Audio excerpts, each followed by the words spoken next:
To heal one's broken body, frazzled nerves, or confused mind, one could take the drugs, as many do, or one could hop into the saddle and ride the horse.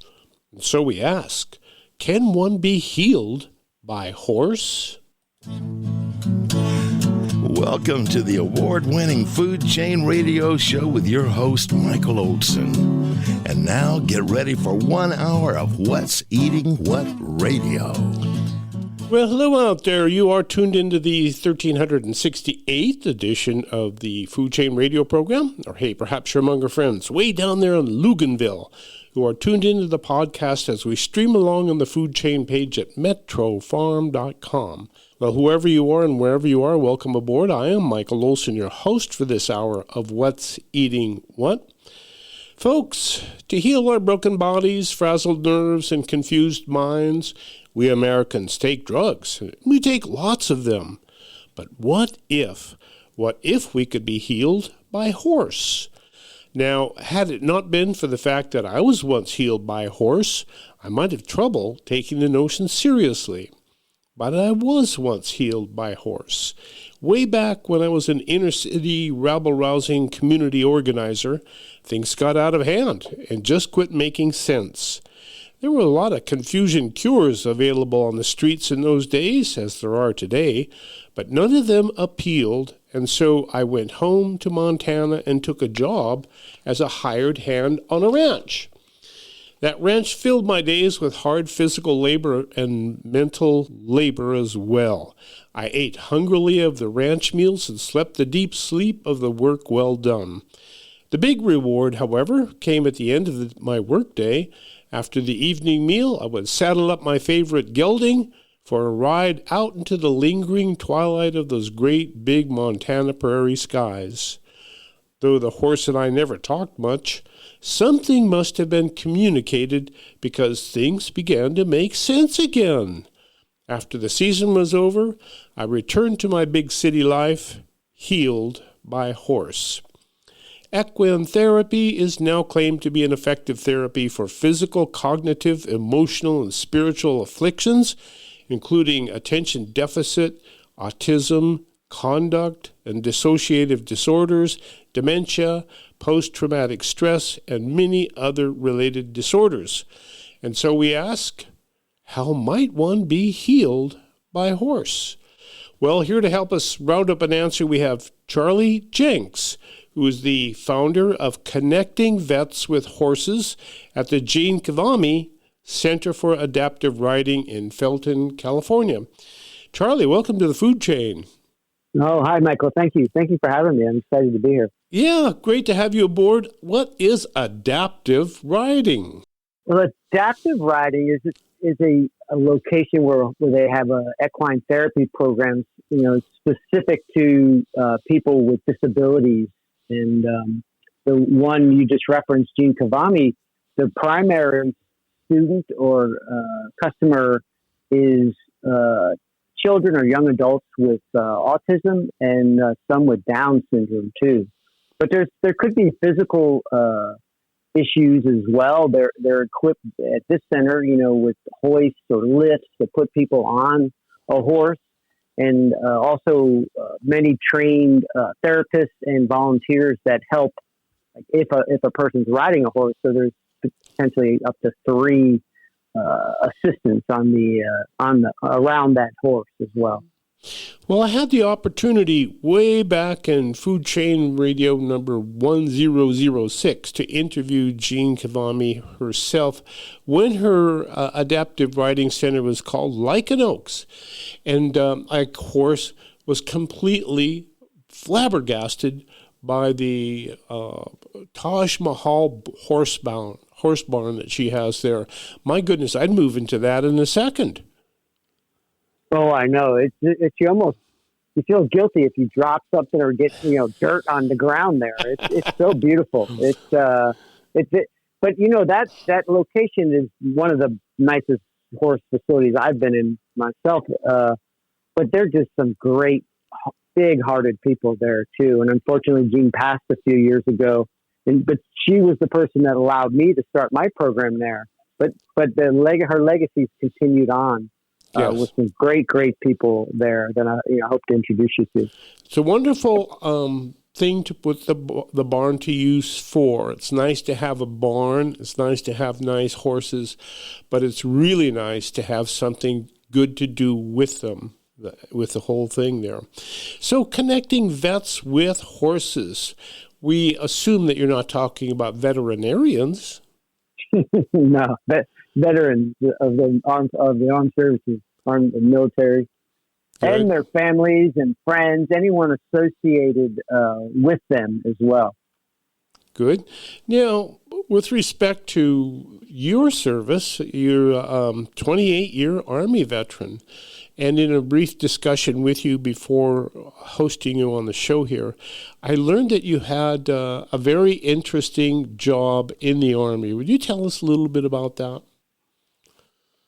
Yes. Well, it changed, 28 years, it changed over time. I started out as an infantryman, so that's like more of the direct contact, let's say, with the opposing force. And then and the latter part of my career, I became a civil affairs officer, which is more, you would say, generally on the softer side of the military, but more related to humanitarian and the civilian populace. So you're actually trying to develop an understanding of who's on, in my case, in Afghanistan, who's on the battlefield. Who are they? What's their motive? What, you try to educate the leaders so they don't make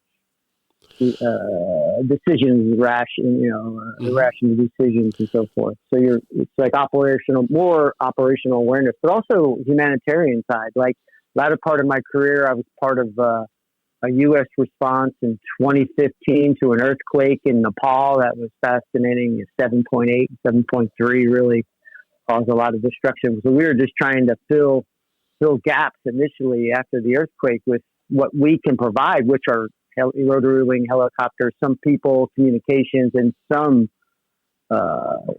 food and water. But that's in support of the host nation and right. in that case, the UN as well. Well, the reason I wanted you to brief us on that job is because it sounds to me like it could have been a very high-stress job, walking into a village and not knowing whose side the village people were on. Yes, yeah. I was in combat in 2005 in Afghanistan and in 2010.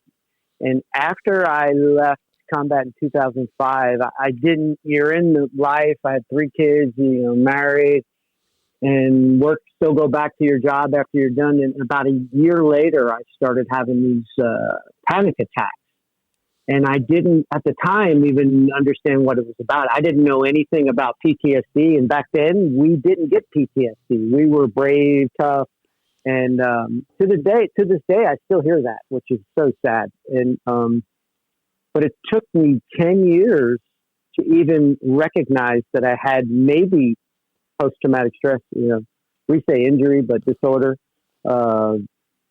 And then I'll stop there. But then it was the horse that really woke me up that, hey, you do have a problem, buddy. No, that's what I was going to ask. How did you make the connection with the horse?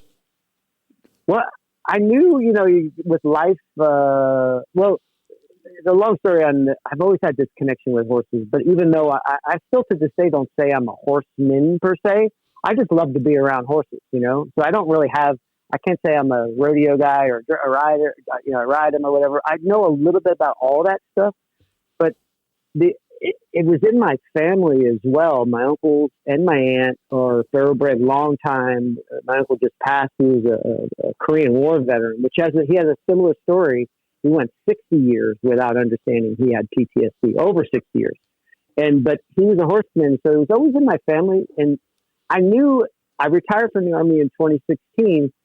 And I was like, what I'm doing, and it's actually how you led the program.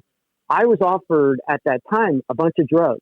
And it's inside. I was like, no, I don't want to go that route, which I know many of our veterans have. And I don't really want to get into that side of it, but I was like, I know there has to be another path. Let me try to figure this out. And which caused me to go inside. And it was before I had already started like meditation and breath work, trying to go, I need to do something different than what I'm doing. I've been to therapy, saw a psychologist and so forth. And that started to help. But then again, it was 2016 when I was first introduced to horses. And my first class I took was equine, it was massage. So I learned to massage a horse. And if you've ever massaged a horse, it takes about 90 minutes for one horse. So you're with that horse. And at the end, I learned how to massage him, which was great. But I was hanging with them for a long, like all day, and I wouldn't be tired. I was just like, I believe, and I'd be euphoric. And that like planted the seed, like, hey, maybe I should be around these guys more, guys and gals more. And then I started learning these other methods of training horses and so forth. And it was like the third class I took under this one method. It finally hit me. Like I couldn't get it right. We're all perfectionists, turn right, turn left. The horse just wasn't listening to me. And I just turned it around, and it was like, and through their instruction too, was like, what's the horse's problem? It's my problem. And it was like basic things. Breathe. I was all tight. The horse they're so receptive to us, which now they can pick up on your heart rate over 100 yards away, and they can synchronize with your heart rate. You just don't, I had no comprehension of that. They're, basic things. They're a mirror of us. So it just caused me, they live in the present. They're flight animals, they're afraid of everything because everything eats them. What do they eat? Grass, hay, and it's like that just opened up my mind that, hey, there's some things I'm missing here. And it really caused me to reflect and go inside. And I was like, okay, now I have a path. I have this meditation and breath work. I've been working hard, but I was missing something. And then it was the horse. And I combined the two. And that's the basis of my of the nonprofit I started. I just said, let me figure this out. And I went over I was looking for spots that would seem right for us. And I found that Gene Cavani, like you said, it was like an Oaks back then. And Gene was so generous to let me start. But in the beginning, they didn't know what to do with me. And I just would go there by myself and hang in a stall with horses. Now, the trainers to this day would still say they didn't know what I was doing in there, but they knew I hung in there for like an hour. I was doing my breath work and meditation with the horse in their stall. And at the end of the day, an hour later, I felt better. And it kept happening. It was just so consistent. And that's like one of the questions I ask anybody that comes to our programs. I go, just know how you feel at the beginning, how you feel at the end. That's all I'm asking. We're going to teach you some tools, maybe that might be able to help you if you're in a flight situation. And I go, but just know how you feel. And, 9 times out of 10, Michael, I just feel better. I'm calmer. My heart rate's down. I go, I came here, I was nervous. I didn't know these big horses. And you taught me a little bit about breathing and so forth that could get you down. But really, it goes back to what you said in the beginning, too. The horses, in my opinion, are the healers. How they do that, I still don't know. Well, hold that thought because we're going to have to take a quick break. This is Charlie Jenks on the line with founder of the Connecting Vets with Horses, and that's what he does. He is a vet, and he connected with a horse, and it helped him. I had the experience myself. The horse does the healing. We're going to learn all about that if you stay tuned. This is the Food Chain Michael Olson. Horses as healers. Could it be? Do stay tuned. We will be right back after these very important messages. What's your family eating for dinner? Chef Ben here at the Back 9 Grill and Bar, where you can pick up family dinner that feeds 4 to 6 hungry people. Family meals include a full rack of ribs, a whole smoked chicken, pound of pulled pork, and plenty of barbecue sauce. Served with a full quart of baked beans, coleslaw, macaroni and cheese, dinner rolls, pickles, a side of onions, and for dessert, brownies with a pint of Mary Ann's vanilla ice cream. Call and order your family's dinner about 15 minutes before you want to eat. See you at the 9. Attention content producers. You can have access to a complete digital media production facility at Satellite Co-working and Digital Media Studio on Soquel Avenue. Easily rent video and audio equipment, a studio with green screen, editing suite and audio booth, all at Can't Say No rates. Schedule a tour to see for yourself at satellitecoworking.com. Mention Santa Cruz Voice for 20% off your first reservation. Hey, Warren, you know it's been a while since I've been up to your showroom and garden center in Scotts Valley. Maybe the folks out there might want to know where you are. Absolutely. To find Knox Roofing and the Knox Garden Box Company, just head up into beautiful Scotts Valley. We're at 46 El Pueblo Road, next door to Scarborough Lumber and the beautiful nursery. And when it comes to wood items, we have It's All About Wood gift shop. And of course, the Knox Garden Box. Lots to look at. We'd love to see you at Knox Roofing and the Knox Garden Box store. Okay, thanks, folks. Cannabis is one of nature's most beneficial plants. Hello, I'm Jenna. Treehouse Dispensary, we use information about cannabis to build community. Listen to Carly. Thanks, Jenna. For those who wake up in the middle of the night, Treehouse suggests a THC CBN chocolate edible blend like Sleepy Time from Sensi Chew. Sleep the night away. For answers to your cannabis questions, ask your friends at Treehouse Dispensary, 3651 Soquel Drive in Soquel, or ourtreehouse.io. When you need help escaping from an abusive relationship, call on the Angel. Hello, I am Attorney Angel Hess, and I am ready to help you. Whether you or a loved one needs legal protection from an abusive spouse, cohabitant, or neighbor, I will help you. I have over 7 years' experience working as a lawyer protecting others from abusive relationships. Stop the abuse now. Call on the Angel, Attorney Angel L. Hess at santacruzlegal.net. You never get a second chance to make a good first impression. When you want to make a good first impression, start with Dynamic Press Angelo. Dynamic Press can take care of every printing need, from business cards to stationery, apparel, mailings, brochures, everything but money. When you want to make a good first impression, start with Dynamic Press in Santa Cruz. 479-7920. dynamicpress.com.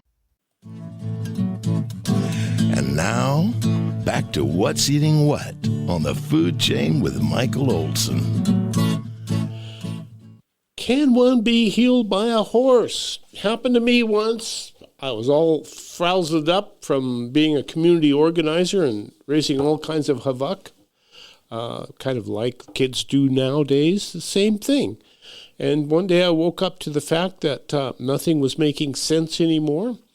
And instead of turning to the drugs that were on the streets and everywhere and in the doctor's offices, I went back to Montana, got on a horse, and got healed. It seems to be something that's spreading around the country, this notion that one can be healed by a horse. Is that true, Charlie Jenks? Michael, in my opinion, yes. I would say I don't know exactly how still to this point, but something happened, and I believe it with myself for sure. It helped me in so many ways heal and continues to. I learn something new every time from them. I say healers and teachers, but then I see the effects on others. And to go back to what was the adaptive riding part, what I was fascinated about going to the riding center in Felton Jeans Center, at the beginning was like I would see a child or a young adult with autism that would not even look at me at the start of their lesson. An hour later, they're talking to me, or not just me, everyone, engaging with people. And I was like, still relatively new. We're talking like 5 or 6 years ago. And I was just like fascinated about that. But I see it with veterans, the same thing. Because we're kind of, depending on where we are, closed, kind of not connected. And what these horses do, when there's data, but there's research behind it now. Like they connect to your heart. They have the research on it now. There's actually a center there was Heart Math up in I think Ben Lomond, right, or headquarters up there somewhere, that already has research on it. And the horse's heart is so energetically too so huge that's what they feel is what connects. And again, I don't know exactly, but there's something that happens, and that's in part why I called, I named my program Connecting Veterans. There's so many connections that happen, but in some cases in life, I feel we don't slow down to even make that connection, and that connection with horses also then relates to people, right? If you can connect to a horse, if you can slow your mind down, to get on their level, whatever that means, vibration or frequency, whatever that is, to where then they trust you, which is the hard thing. Because they're flight animals. A fly bothers them, right? and if they can trust you, which is what happens. Like I'd ask you to come to one of our classes. In 20 minutes, the horse is kind of like, we'll either be in the pasture and a round pen is kind of like, why am I here? You're not working with me. I'm supposed to be work with, supposed to be training. And then it's kind of like off on the side. 20 minutes into the class, in my opinion, we start getting more centered, whatever you want to call that. We call it grounded. We just use the breath to kind of get out of our head into our body. And then at around 20 minutes, the horse appears. Why? Again, I don't exactly know, but it happens so often. I've taken video after video of it, and usually is on one of the people. What are they doing? I don't know. But then I'll ask somebody after class, like, what was your experience? And they'll go, I had a stiff neck when I arrived, or whatever. I slept bad last night. And guess what? It's open now, and I loose. And I go, and the horse was on their head, by their neck the whole time, for 20 minutes. And I go, I don't quite still understand it, but I'm open to it. And I think something's happening. And to answer your question again, I believe and feel that they are healers. Now, I have to ask you, what do vets think of this treatment? When you say, hey, you can be healed by a horse, and they're going through all of these psychological medications or street drugs, or the alternatives are a million, but horse? How do you sell that to vets? Yeah, I sell it to veterans. I kind of go in and I don't really talk about the healing part initially, even though I think that all of us know we need to change something in life at the point they're even kind of thinking about coming to us. I kind of talk to them about, hey, we're going to do some exercises, which they know.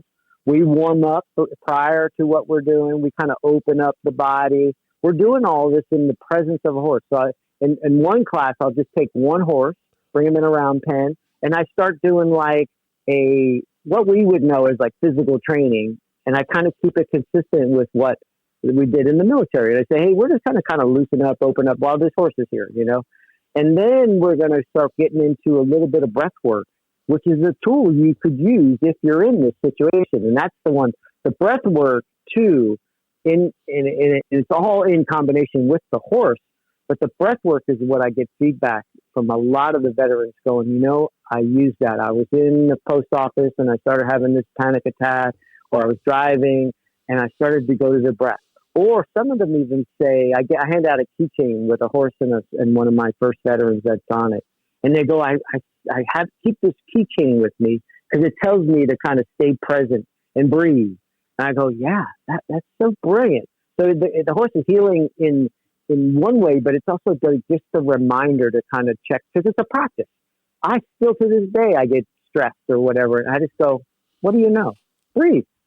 And that's what I do. But it was the horse, again, I go back to 2017 or so, that woke me up to do that. I was trying to get this horse to move around a round pen by pushing it kind of almost physically, when all I had to do was breathe, and it would have trusted me, more. And I still didn't know what I was doing in a sense, but still I was like holding my breath. And it's like, breathe. That's something it's within us all. And then there's certain specific ways to breathe. But then I would say I combine that with the horse, and I just tell the person, I go, all right, we're going to do this exercise. I'm going to teach you some, we'll work on some breath work. And then we're going to go into like the start of a meditation. We're using the breath. Or we're going to do a little bit it's like a Chinese exercise called Qigong. So it's still moving to where these people aren't totally, if it's, because when I started this work in 2008, I was in Hawaii. I had no clue of what this Qigong stuff was. It was so opposite of who I was at the time. I was bigger, faster, stronger, wins, type of person. Knock this battery off my shoulder. And then I was introduced to this something like holding this invisible ball. And I was just like, what are you talking about? But it didn't matter to me at that point because I felt something. I felt better. And I was like, well, all this other stuff I've been doing my whole life is not working for me. And then the drug part, like you saying too, I go, let me try something different. Let me just try to open my mind to something that maybe, oh, by the way, has been around for thousands of years in the Chinese culture, maybe might help me.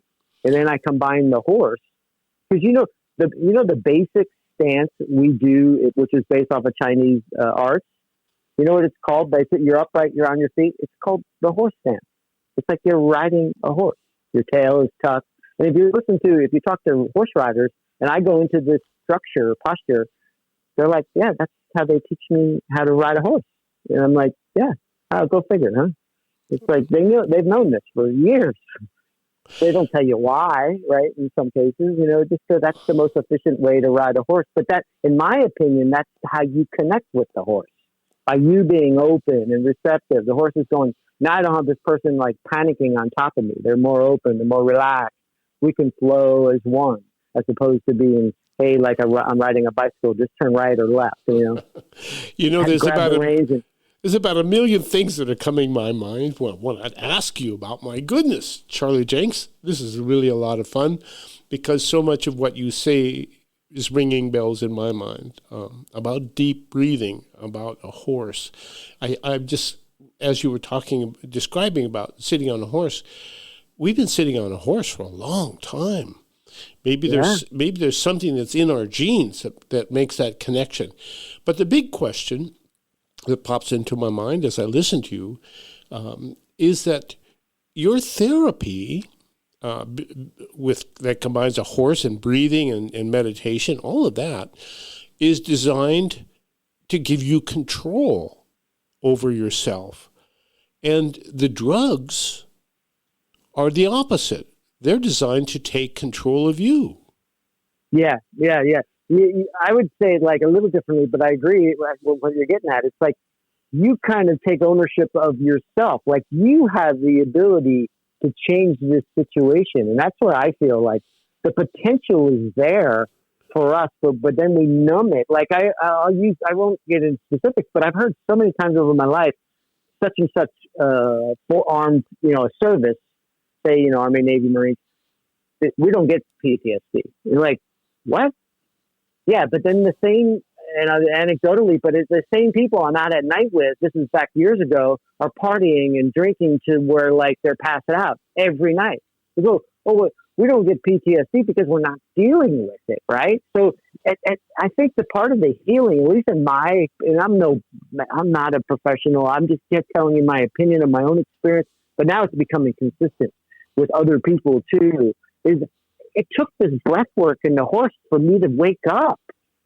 I was numbing just like the rest of them in many ways in life, alcohol and you name it. And I just wasn't dealing with the situation. Like I said, I had PTSD for 10 years before I even had a clue what it was.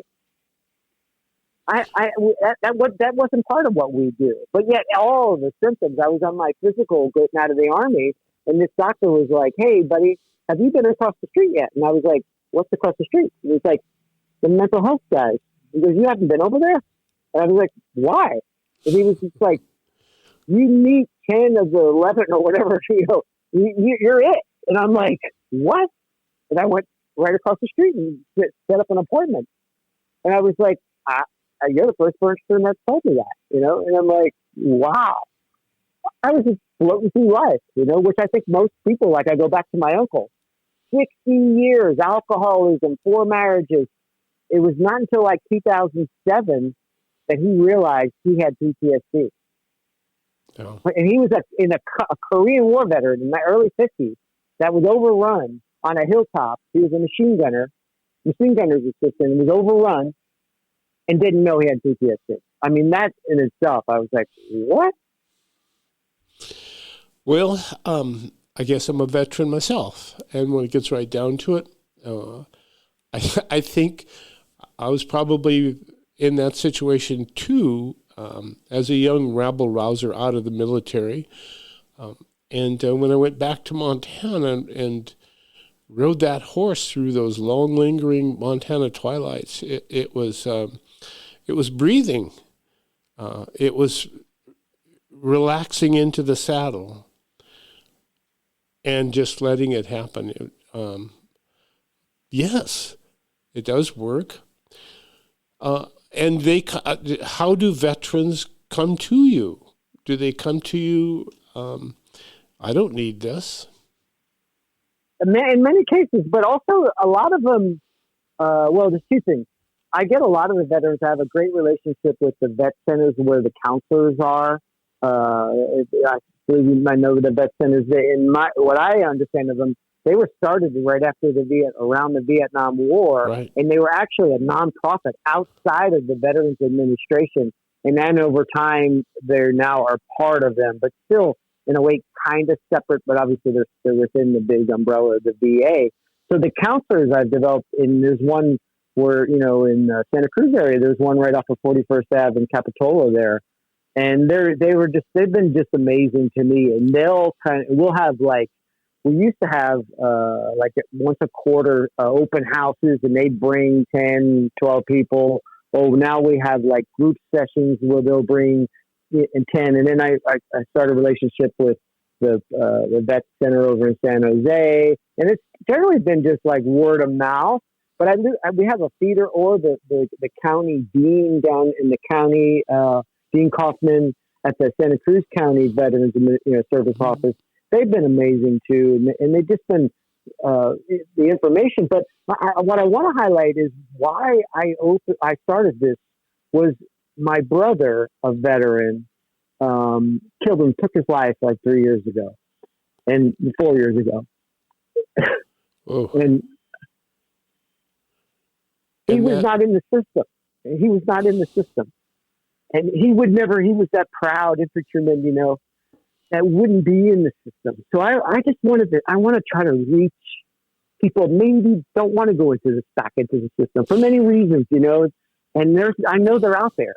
And so that's why I started what I did, really, to formalize it and try to grow it. It was who can I help? And then it goes beyond the veteran. It's we always try to talk about the veteran, which is great. Don't get me wrong. But what about their family that's been dealing with them? What about their friends or whoever? What about them? Who's taking care of them?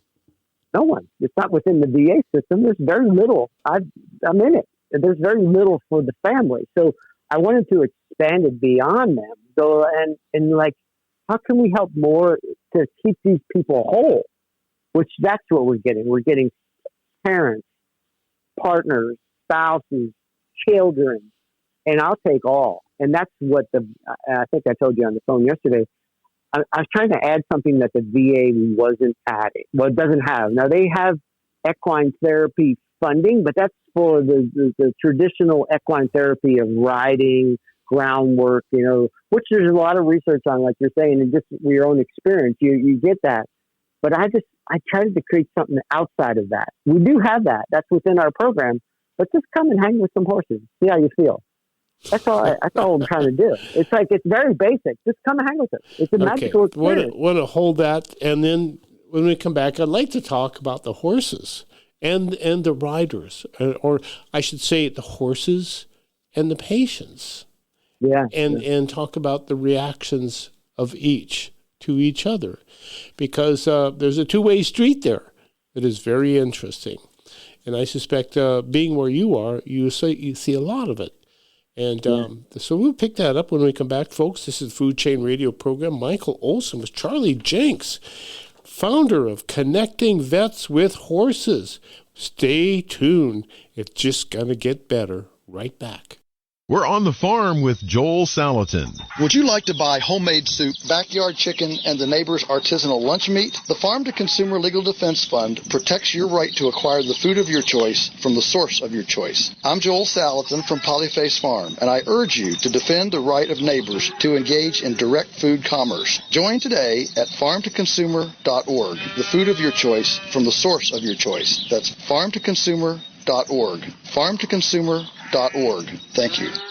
When you buy local American-grown flowers, flowers will grow and flourish in America. Hello, I'm Deborah Prinzing, author of Slow Flowers for Certified American-Grown Flowers. When you buy local flowers, you're helping our country's family farms reduce the transportation footprint of flowers and enjoy fresher, longer-lasting bouquets. So please, next time you shop for flowers, think local. Think Certified American-Grown Flowers. Visit AmericanGrownFlowers.org to learn more. Here's a little secret I'm telling you. Take a little pledge called the 2x2. Spend $2 on local food each day and get 2 friends to do the same and play. Oh, they'll spend their money, and when they're through, they'll get 2 friends and do it too.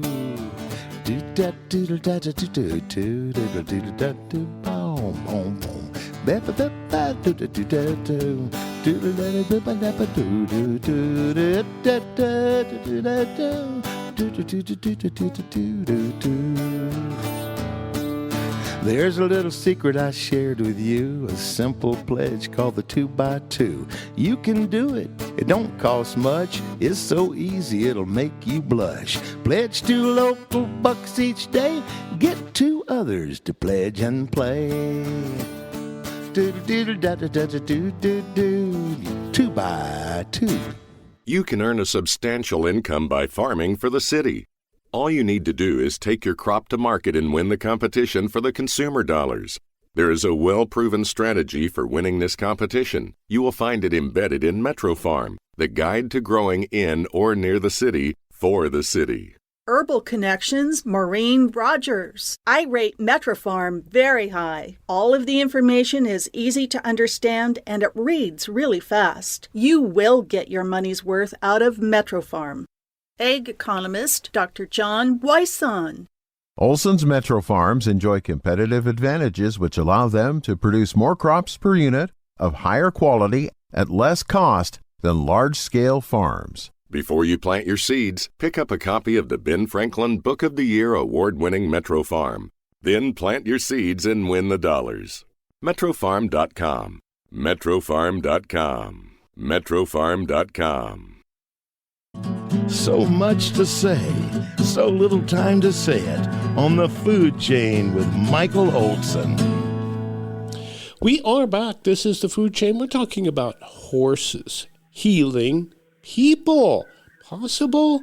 Well, some say it is possible, and one of them be Charlie Jenks, who's with us today. Charlie, I'd like to pick up a guy named Monty Roberts, who became known far and wide as the horse whisperer, who developed, who insisted that horses communicate with their own language, which he calls equus. Your thoughts? No, I agree. And Monty, who's just amazing, he is the gentleman. He had his program that I was telling you where I woke up.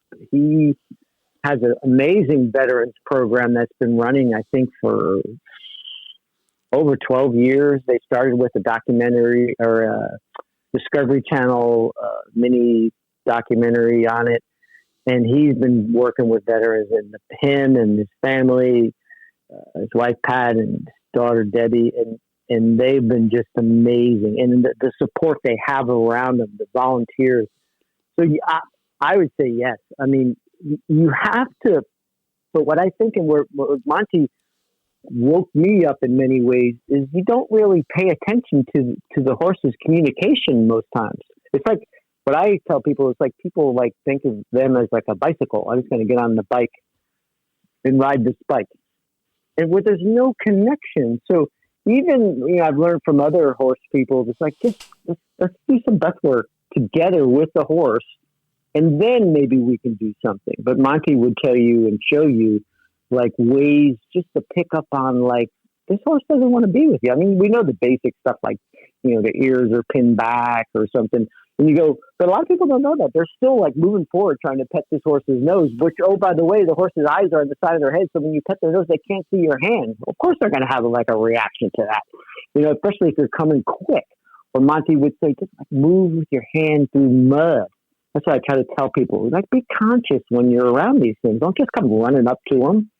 You're probably going to get a lot more. In many cases, we've had horses that weigh, 2,000 pounds.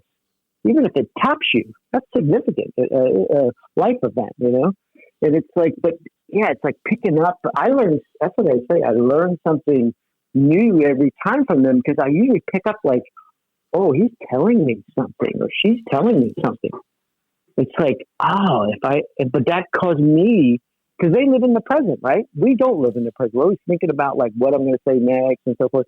It causes you to go, oh, just slow down and we'll observe.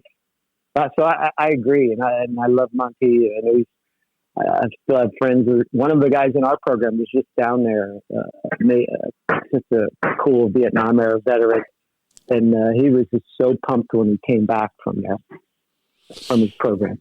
Well, Monty is quite the horse trainer, being the horse whisperer, and he developed quite an interesting way. He actually trained my uncle Walt Lindeman's bulldogging horse, Scotty, which became a rodeo Hall of Fame horse.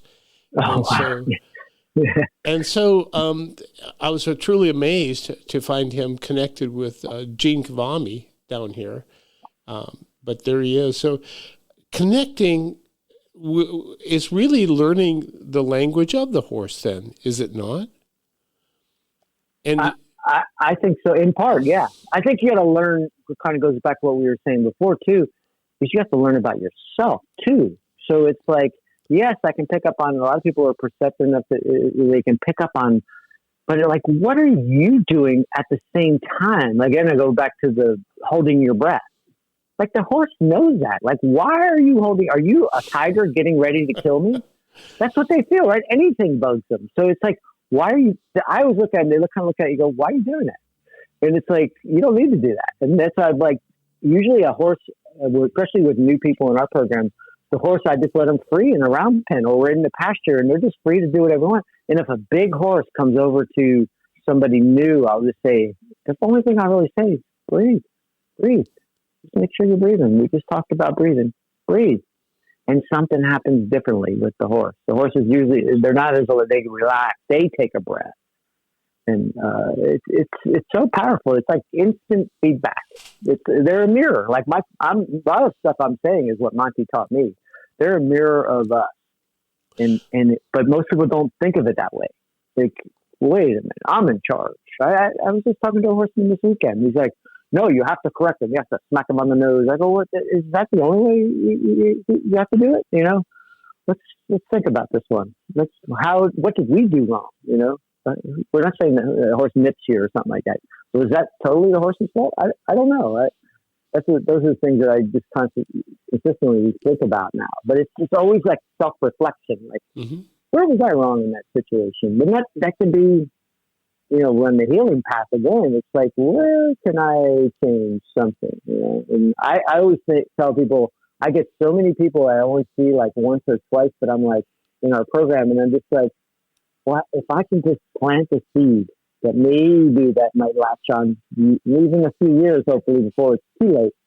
In this case, that maybe go. What was that guy telling me about Brett years ago? Because that's happened to me over my life. I was so hard-headed to this stuff in the beginning.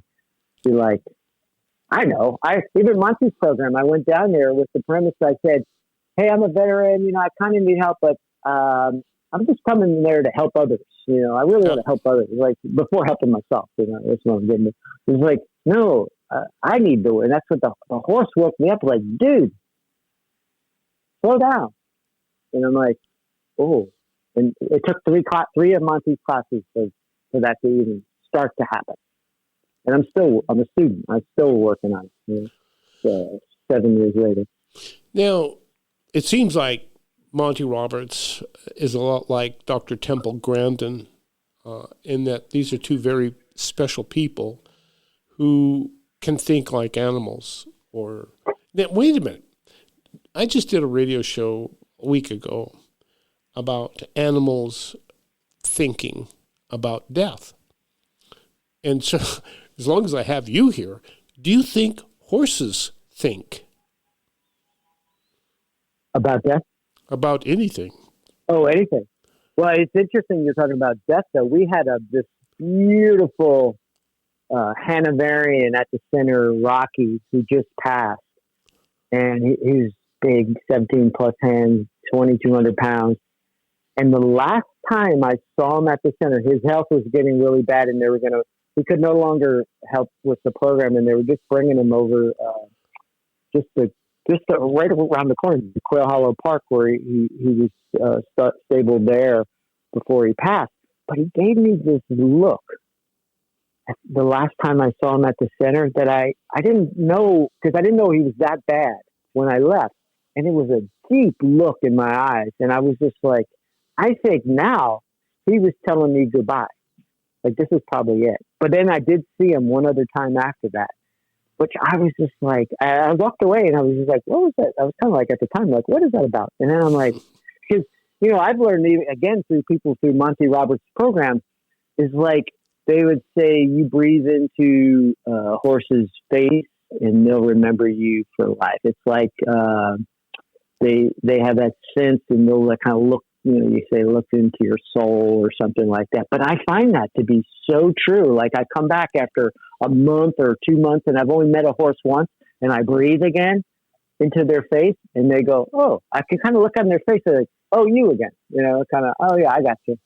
Wow. And I have nothing to prove that with, but I just go like, it just keeps happening. I go, there's a connection, but only if we slow down to make that connection. That's my premise from the beginning. It's like, we don't. I feel it's like jump on, because I learned a barrel race years ago, but I never thought of like that connection to the horse back then. I just listened to what the guy was telling me what to do. That was about it, riding a bicycle. But now I would take that experience totally differently. I was like, let me try. And even in Monty's program, not to knock it, but I would say that we'd go do this thing called join up and I would ask him in the beginning, I said, can I just go hang with the horse I'm going to work with for about 15 minutes before? And they were like, yeah, kid, do what you want, But I was just trying. I didn't even really know it at the time. We're talking, this was like 7-8 years ago. I just thought like, I wanted to try to connect with this horse, because I do it through my massage experience and stuff. It became like the basis of my program, but back then it was just like an intuition. I go, can I just go hang out with that horse in its stall for like 15 minutes? They're like, yeah, sure, do what you want. Then bring him back over here and we'll start. And I go, yeah, cool. And that was it. And that's really the start of what I do. I just started doing that, and I did the same thing over in Gene's place, for an hour. I would just go in and work and pet the horse and massage the horse, and I felt better at the end. Let me ask you. We have a few minutes left. I wanted this one question that's lingering in my mind. Would you describe the interaction of autistic children and horses, and how they were able to open up from that? I can just tell you, that's not my field other than through observation, but I can tell you what I've now observed over time, because I see the children or the young adults in some cases. I've seen them so many times, the same kids too, same people. And I just like, and I talk to because there's trained, at Gene's place, there's, and I want to introduce you to those people, Caroline and Kate and Shannon. But they're certified past trainers, which they are the experts in that world. But my observation is like, and I think they even told me, it's something to do with the vibration too of the horse when they're riding them. That is a connection again, right? So you synchronize this vibration, which then changes things. That's what I've heard. Again, I know there's some science behind it too, but I don't have that off the top of my head. But I'm just saying, my observation is at the beginning, the kids are like looking down, or they're more in like a panic state, or just very like moving, fast. And then at the end, they're talking, they're smiling. I just sit there and go, wow. From the beginning, I would say this is magical, but it's not really. Like again, it goes back to horses are the healer. What exactly? I don't know, but there's an effect. That's all I say. I just sit there and go, oh my goodness. It's beautiful. Have you ever seen any clinical psychologists take this on and do a study? I haven't. I haven't myself, but I could ask Caroline too. I'm assuming it's out there. I mean, at their center alone, they also have occupational therapists, and I know of a lot of people like practitioners that are working to get into this world of just to say, well, actually, there's a medical doctor, Beverly Kane, I met over in right by Stanford. She was part of the Stanford medical school, but she's a horse person, and she does something now. She's a medical doctor, but she brings her clients to a tack room on the, if you know Webb Ranch over there, and just Portola, was it? That 10 minutes from Stanford, huge ranch, and she has a tack room that's actually her office. And she does her practice in like counseling and so forth, however, exactly she does it with a horse present. And that's kind of what I see a lot of too. Like these professionals, it's in that setting. They're not like necessarily saying like, we're going to do this with a horse. The horse is just there. And that's what I find the magic too, with these outside. And I know more and more, and I have a lot of therapists, counselor friends that are trying to get into that world of just being in that environment. So that it works is obvious to you and to those who are healed by horse. The rest of us are out here living on cement, and television and bad drugs and bad food. How do we get tuned in to a horse? How do we get connected to him? Yeah, just in general. Yeah, I would say in any experience you can get, any opportunity there is, because there's a whole other side of which I've just started to partner with these other nonprofits from rescue organizations, like in just go volunteer, like in Watsonville, where we have. So I come up there. I think you know this, but I moved down to San Luis Obispo. Actually, my ex-wife passed away, and I moved to be with my adult children. But when I go up there once a month on Thursdays at 10, we have Pregnant Mare Rescue in Watsonville, right by the airport, and we have a class there. That's open to anyone really.